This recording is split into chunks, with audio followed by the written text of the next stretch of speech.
In this video tutorial, we are going to take a look at how to add blocks to build a post, step by step. So let's get started. We start with a new post and first enter your post title here. Then you can write your post content over here or insert a block. Click on this plus button and enter a paragraph. Now paste your post content over here as a paragraph. As you keep pressing enter, you will get new spaces to enter your blocks. Or you can click on this plus button and select paragraph from blocks to add new blocks in your posts. Now let's paste your content in these paragraph spaces. And once done, you can publish your post from this top publish button. Click on it and your post has been published.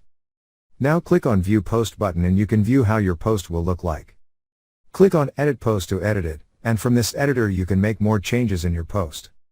So this is how you can add blocks to your posts. Thank you for watching.